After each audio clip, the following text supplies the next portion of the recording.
Nah ini buangnya nggak punyamu toh? Oke, sampai di situ. Oke, teman-teman, terima kasih untuk perhatiannya. Capek? Ayo kita tepuk tangan body. Oke, selesai ya. Wow, tadi kita udah mikir selesai nggak nih, selesai nggak nih. Oke, jadi teman-teman, Kak Yesi di sini diminta mengajar oleh pihak dari konsulat untuk bisa mengajar kelas kita hari ini, dan kami berterima kasih Ibu Ayu dan rekan-rekan untuk bisa mengundang kami dan memberi tempat kepada kami dari Migrant Training Center untuk berpartisipasi di sini, berbagi bersama dengan teman-teman.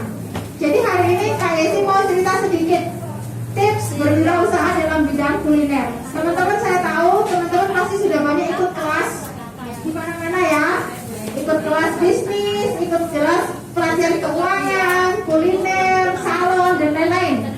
Tapi apa sih yang menarik? Kenapa kok bidang kuliner ini masih hot, masih menjanjikan? Apa yang kira-kira menurut teman-teman? Setiap hari Kalau masuk butuh makan. Ya, jadi kenapa kuliner? Karena setiap orang butuh makan, suka makan.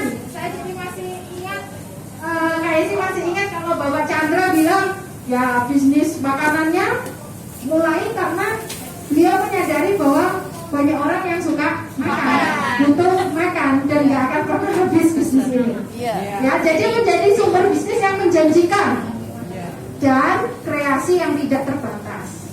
Sekarang Kak Isi tanya, siapa di sini yang ada yang dari Madura nggak?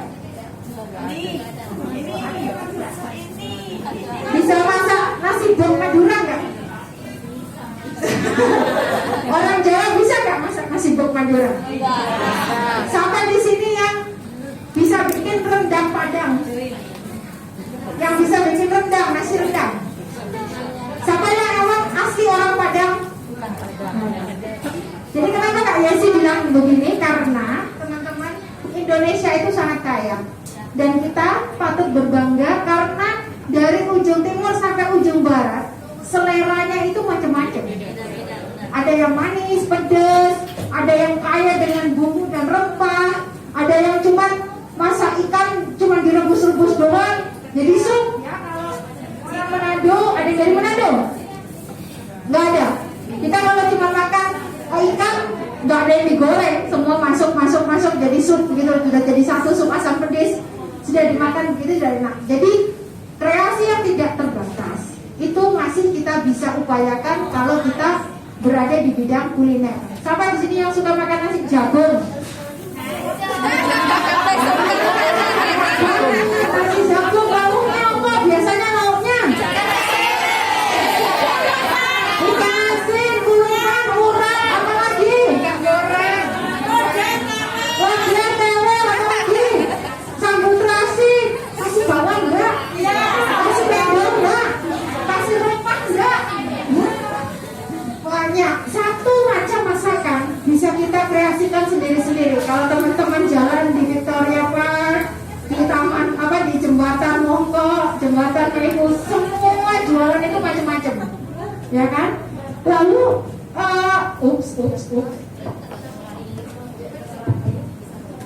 Lalu apa sih tantangannya kalau menurut teman-teman? Tantangan teman-teman berada di bisnis kuliner. Ayo, siapa mau berbagi? Pemasaran, apa lagi? inovasi. Inovasi. Persaingan, oke. Konsumen, lokasi, pasar. Oke, sama di sini yang kalau mau jualan nanti di Indonesia sudah ada yang survei pasar. Oke, ada yang sudah. Gimana Kak sharingnya? Oh, sudah. Belum dipakai, tapi sudah survei konsumennya seperti apa?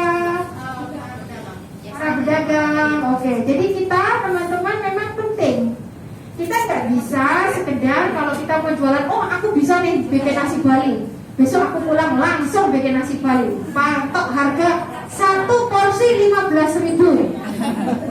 Padahal kita tahu mungkin orang-orang di tempat kita tidak begitu selera dengan nasi Bali.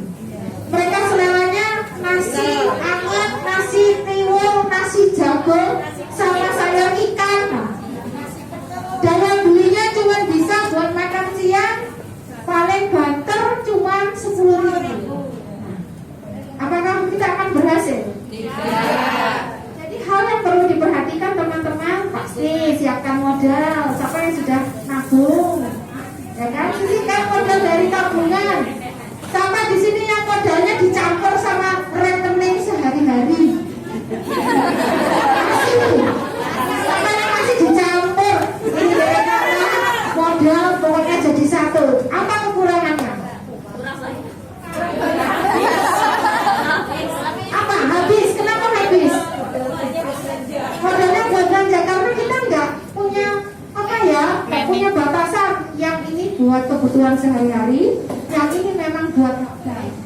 Nah kalau teman-teman dari sekarang tidak memisahkan, repotnya nanti kalau sudah pulang ke Indonesia akan tetap sama, akan gitu-gitu lagi dan nggak akan pernah bisa berhasil karena uangnya yang dipakai jualan, dipakai juga buat belanja, dipakai juga buat bayar sekolah, beli baju, beli gincu, beli lain-lain ya kan. Nah, jadi usahakan berbeda. Lalu tetap kalau teman-teman ikut kelas belajar bisnis di tempat yang lain pasti dikatakan siapkan dana darurat, itu pasti. Jadi Kak Yesi di sini tidak mau mengulang apa yang sudah teman-teman dapat di kelas-kelas bisnis dan mereka lebih detail ya. Mereka lebih detail, mereka lebih bagus. Ini hanya pengalaman dari ketika Kak Yesi juga mencoba terjun ke bisnis kuliner. Lalu yang paling penting survei. Tadi Kak Yesi bilang survei pasar. Apa sih yang ngetren di desaku misalnya? Oh ternyata jajan anak-anak yang cuma 5.000-an. Oh berarti aku harus seperti apa ya? Harus gimana kreasinya? Nah konsumennya ini mau siapa? Pilih dulu, jangan terlalu luas. Mau anak-anak, mau keluarga, mau orang kantoran. Kak Yesi sharing aja kalau di tempat Kak Yesi, di tempat Ibu Kak Yesi di Malang, itu kalau pagi jam 4 gitu sudah ada ibu-ibu yang dasar nasi 5.000-an, sayur 5.000-an. Kalau dipikir, nah 5.000 untuk apa? Tapi yang beli itu karena mereka pegawai pabrik rokok. Jadi mereka sudah mau pergi, ya bawa bontot cuma mau nasi sama sayur 5.000 atau 10.000 sudah bisa makan untuk makan mereka siang dan sore. Nah, botok memang kesannya sedikit, tapi ketika itu menarik pembeli dan pembeli ini datang karena murah, pembeli banyak yang datang itu juga akan menguntungkan. Jadi kita harus tahu siapa sih target kita. Targetnya siapa? Ibu rumah tangga di mana kita tinggal. Kalau kita tinggal di kota, berapa yang mereka bisa beli? Oke, sekarang katakanlah aku di sini mau jual, Kak Isi misalnya, saya mau jual nasi campur Bali ini.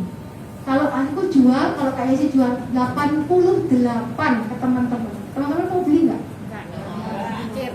Mikir dulu, mahal banget Kak. 25 aja kadang di Samsung udah dapet kok. Jadi kita juga harus tahu kalau target kita adalah orang yang memang bisa membeli daya belinya cuma 25, 30, 35, lakukan itu. Tapi kalau teman-teman bisa target konsumen yang lebih baik, ya, yang lebih bagus, yang daya belinya lebih tinggi, kenapa tidak? Saya akan katakan jangan jual 25 sama orang yang bisa jual 88, jual 80.